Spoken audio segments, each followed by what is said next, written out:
Space and Time Cube. So, nag-book pala ako through Klook para mas mabilis. And charan, papasok na kami. Tara! Pasok na po tayo sa gabi ng Lagim. Ganda lang. Ito ang unang room na makikita nyo pagpasok nyo. So, this is like a planet siya. So, super ganda. I must say, ganda dito sa room na to. Worth it.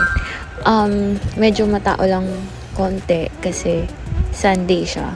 But not really sobrang dami.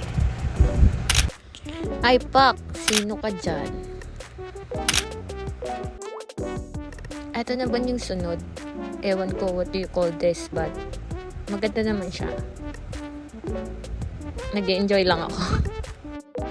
And this one is a mirror maze. So, kailangan mo talagang mag-ingat kasi baka mauntog ka sa mga salamin. Maliit lang siya, pero super ganda. Learning. Uy, ba't? Sino may isa, yung sa IT? Yung ano yung may cloud?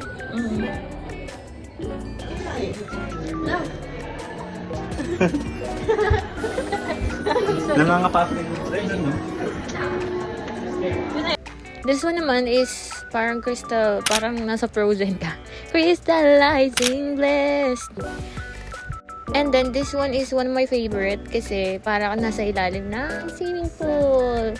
Super ganda. Hinawakan pala yan ni Jowa. Tapos may tubig talaga. Ang kulit. Eh! Eh!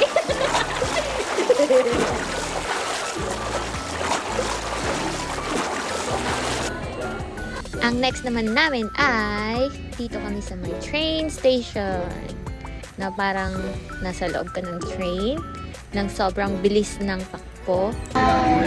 Kasi sinasabi kami mga mabilis na yung train. Mabilis yun. Nagkakagana kami yun. Iba na yan. Ayan, picture-picture kami. Fuck. Ang next naman namin itong tilting room na talagang natitilt ka. Nakakahilo dito, promise. Kapag tumagal ka, I don't know. Sige, magsaya ka dyan. Ang cute ng gawa ko. Ito naman yung sunod, yung ewan ko ng tawag dito. Hindi kasi ako super galing mag-picture, lalo na siya. And this one is favorite ko din kasi parang nahulog. There. Oh, kato. Cute bahay. Cute lang. Pak. Ang epic niya mag-picture sa akin. And this one is one of my favorite talaga. Super. Kasi like buong paligid mo is digitalized. Parang ganun din naman sa iba. Pero dito is super ganda.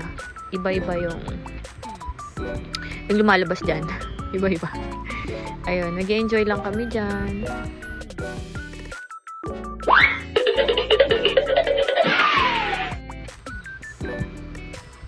Ang dami kasing tao sa part na to. So, sabi ko, dito usog ka, usog.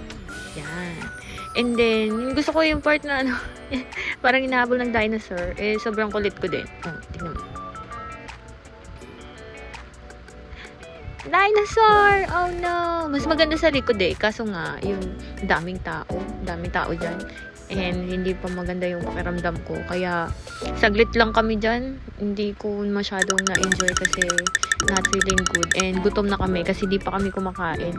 Pagtapos ng shift namin, natulog kami. And then pagising namin, diretso na kami dyan. Dito naman sa part na to is, yun, magbabaril-baril ka lang. Bang, bang, bang. Dito naman, interactive, digital, yan. Ewan, yung tawag dyan. Ito talaga nakikitan ako dito kasi, ayun, sayang-saya ako. Inaapak-apakan ko yung mga isda. Pero, hindi naman, lang yan. Rejection lang yan. Yun. And this one, mga turtles. Actually, real sand siya. Para mas maging more, realistic. But, rejection lang din siya. Pero super cool. So, ayun, nakalabas na kami sa Space and Time Cube. Nagugutom na kami sa maghanap kami ng resto. Enjoy ka ba, love? Oo naman, siyempre. Pogi pa rin talaga. Walang pukas. Hindi naliligo ba ako? Asin. Saan tayo kakain? Where are we going to eat, bro? Gutom na kami? We are hungry. And saan tayo kakain? Sa pepper steak. Pepper lunch. Kahit di pa ako katikim dyan eh. Sarap dyan. Sarap pa dyan?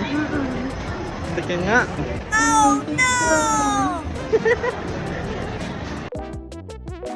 Pepper lunch. Yay!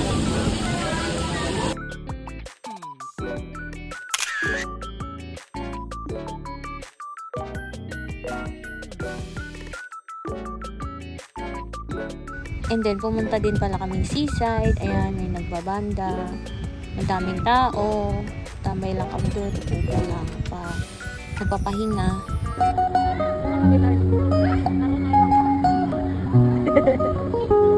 Love is gone, so